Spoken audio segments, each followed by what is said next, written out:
All right, let's dive in. So today we're going to be talking about what to text an ex who hates you or dislikes you. Basically, you ended on very contentious terms and you're trying to figure out how you can kind of bridge the gap and get a conversation started.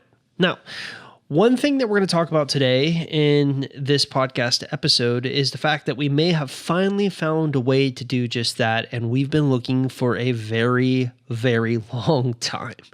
But first things first, if you haven't already, make sure you stop everything you're doing and take the Ex Recovery Chances quiz that we have on our website, exgirlfriendrecovery.com. All you have to do if you want to take this quiz is simply type in www.exgirlfriendrecovery.com or simply do a Google search for Ex-Girlfriend Recovery. Go to the homepage and there will be a prompt to take the Ex Recovery Chances quiz right there. It's free. It should only take you 2 minutes. And by the end, you should have pretty much a good idea on whether or not you should be trying to get your ex back or not, or simply be moving on in your particular circumstance. Okay, so let's talk about exes who really dislike you and you're having trouble with texting them or starting a conversation with them. So we've talked throughout the years. So I've been doing this for maybe almost 9 years now, which is a pretty long time because I feel like it's just yesterday since I started this entire business up. But my theory from the get-go has still proven to be the most effective one that we found, and that's simply when you are going through a breakup and you determine that you want to get your ex back, the number one thing you should do, the theory that we have, is to find a way to start a conversation with them, build value, and move up the value ladder and the value chain. So what are the value ladder and the value chains? Well, basically the value ladder and value chain is this concept that I created to show you how different mediums occur in relationships, where you're talking to them through text message, talking to them over the phone, talking to them in person, and what you should be doing during those events, and also the different types of conversations you need to be having with them during those type of mediums of conversations that you've been having. I know it's a little bit complicated, but if you actually go to our website, I'm going to put a sort of a picture that sort of defines what this looks like visually, and that should sort of clear it up. And if you're wondering what our results have been, for the most part, they've been pretty overwhelmingly positive, but we've always had one fly in the ointment, and that is contentious situations. Now, we all know that when you go through a breakup, emotions are bound to run high. And usually when an emotion's bound to run high, you're going to say things that you don't mean. Your ex is going to say things you don't mean. And of course, when you say these things, you'll think you mean them. And when they say those things, they'll think they mean them. And of course, with the barriers of communication being what they are, it just leaves an icky feeling. But what's interesting is we view ex-girlfriend recovery not as a one-size-fits-all situation, but as an organic process that's constantly ever evolving. And that's something, and sometimes really hard for people to wrap their minds around. See, a lot of people think that I have all the answers to their problems, that because I've created ex-girlfriend recovery and seem to know what I'm talking about, that I know every single situation in the history of man and how to handle it. And the truth is, I don't. I know a lot of situations and how to handle them to give you the best chances of success, but even in circumstances where you do everything right, you can still fail. And that's a really hard pill for a lot of people to swallow, but it's just simply the truth. And I'm not in the business of disguising the truth. The truth is that you can do everything right and still fail. But there's always been one really contentious issue that we've had, and that's with issues where you and your ex are constantly fighting, you left on bad terms. How do you handle that? And for years, we didn't really recommend anything different for people who are in situations where, and let's kind of structure it in levels. Let's say level 1 is like you just get into a little petty disagreement and you break up. Level 10 is like you're throwing things at the other person and they're throwing things back at you, and it's just really bad, right? What is the best way to handle those contentious situations? And after 8-9 years of doing this, we think we've finally found a way to diffuse those contentious situations. And the whole reason I'm recording this podcast is because today in my private Facebook support group, there was someone who went off script. And usually those people don't fare too well. But in this particular case, It was a woman. So it's not exactly for those of you who are men listening to this podcast. It's not exactly a perfect fit to your situation, but I think the tactic and the technique still applies. And that is, she used a strategy. She went off script. She used a strategy that we don't recommend because we haven't tested it out enough, but I've been reading a lot about it, called labeling. So let me set up the environment for you. So there's a girl in a private Facebook group.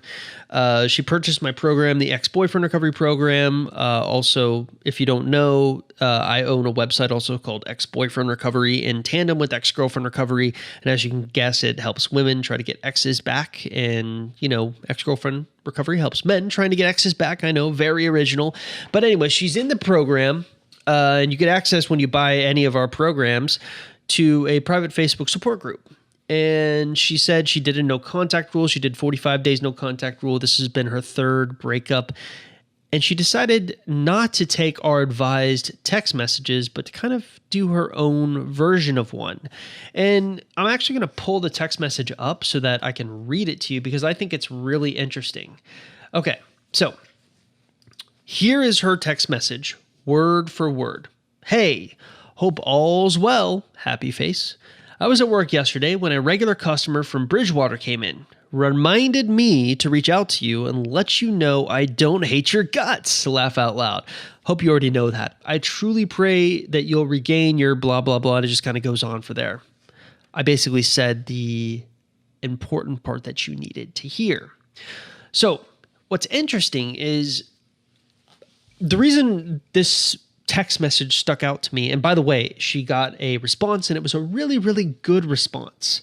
But the reason this text message stuck out to me is because I've been researching a concept. I've been reading a book called Never Split the Difference. It's by Chris Voss. He's was the FBI's lead international hostage negotiator. So this guy was literally sent to hostage situations and forced to defuse them. And one thing he talks about in the book is the fact that you're a failure if just one person loses their life. So it's kind of an all or nothing deal if you're a hostage negotiator. And I figured, well, what a perfect thing to use for breakups, because many of my clients kind of put themselves in these all or nothing situations where they're heartbroken if things don't work out. And so what is it that this FBI hostage negotiator is doing to get people whose lives are literally on the line to actually pay attention and do what he wants?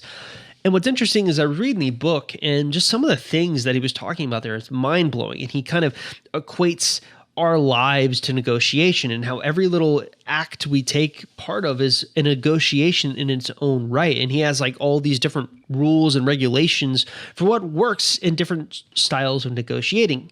And one of the things that I really kind of gravitated towards or really resonated with, because I thought to myself, like, wow, I think that could work for my clients, is this concept of labeling. So what is labeling? Well, labeling is basically a way of validating someone's emotion simply just by acknowledging it.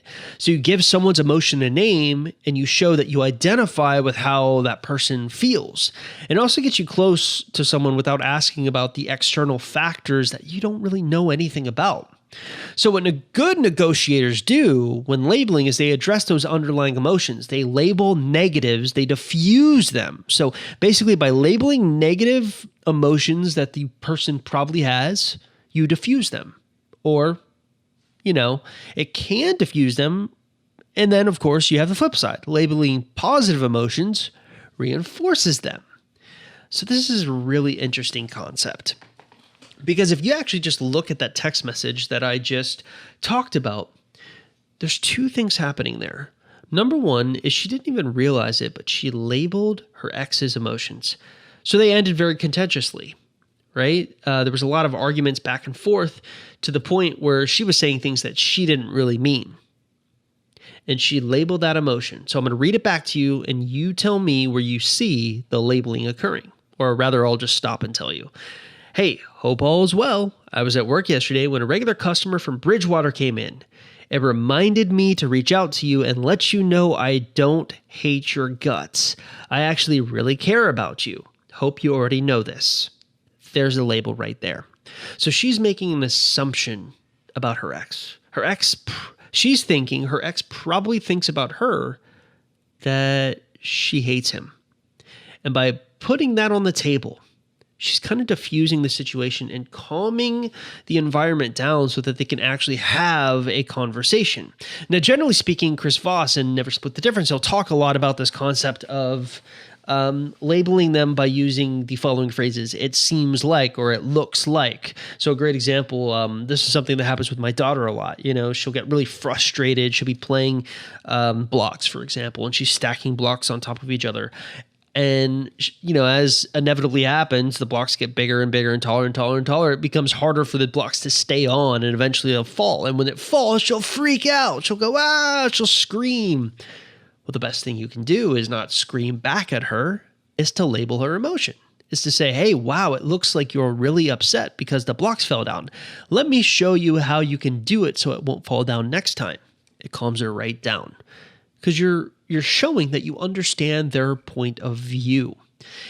And this is particularly useful in contentious scenarios. So let's use a pretend situation. A pretend situation is, let's say you are trying to get your ex-girlfriend back, and your ex-girlfriend does not like you.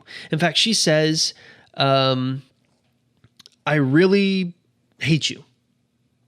So a really great way to diffuse that, because she's thinking about the awkwardness of that statement as well. So let's say you just normally use the original strategy we have, which is reaching out and trying to be witty and trying to start up a conversation.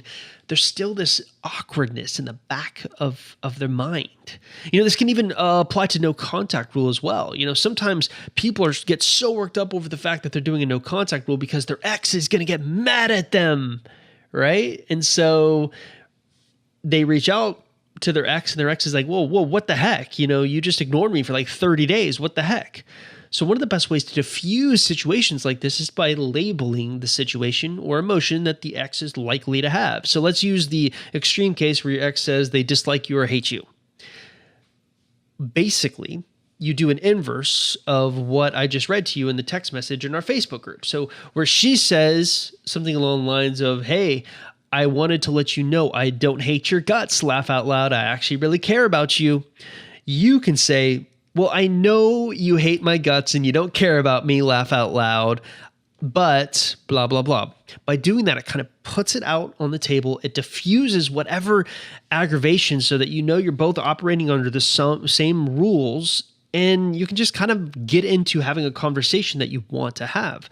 Now, there's another element that sort of works here in favor of this, because it can be extremely awkward, especially in text messages, if you just sort of start a text message out like that without camouflaging it. Camouflage, I can't give credit to. This is actually one of my friends who came up with this concept when we were kind of game planning it back and forth. And he was talking about this need for camouflage, where you label someone's emotion. It can be a little awkward to that person and to you to label an emotion something as strong as like an ex hating you. So you should do what this person whose text message I'm reading did. She camouflaged it as a joke. So here, let me read it to you again. Hey, hope all is well. That's not a camouflage. I was at work yesterday when a regular customer from Bridgewater came in. Here's the camouflage. Reminded me to reach out to you and let you know I don't hate your guts. Laugh out loud. I actually really care about you. She turned it into a joke. So basically, someone from her job came in from a town that her ex is from, which of course reminded her to reach out to him and let him know that she doesn't hate him. Laugh out loud. That LOL is really important there because it shows that he's not, or she's not taking it too seriously, and he shouldn't either. You should do this. This is a way of camouflaging and kind of getting your labeling attempt to blend into the text message. So let me do a quick recap before we end this podcast, because this is a really advanced technique that I'm sure a lot of people are going to go crazy with without even knowing how to do it properly. The first thing is you should really only do this in situations where you know for a fact there's a contentious issue at the forefront. This is where maybe you've done a no contact rule and your ex gets really angry about the fact that you've done a no contact rule on them. This is also where maybe you guys ended on really horrible terms, where your ex-girlfriend said some really mean things to you. This can also be a case where you said something really mean to your ex, like this particular person did right here. So Once you do that, once you identify or think like, hey, I'm in a situation where I think this could work, next you need to understand how to label the behavior or the emotion. So label it, figure out exactly what it is that's the stressor of the issue. And then once you've figured out the stressor, you must find a way to camouflage it so that it sounds kind of not necessarily like a joke, but kind of like you're not making it as big a deal as it seems. This will ease the tension and lower their guard to the point where they may engage you in a conversation. Now, this is something that we have not tested. It's just an idea that we saw one of our clients implement in a Facebook group without any sort of prompting from myself, and it seemed to work positively. With that being said, it's a bit of a wild card at this point because we don't know, we haven't tested it across the masses yet, but my gut tells me that it's an extremely effective approach, especially if you're looking to find a way to ease yourself into a conversation with your ex.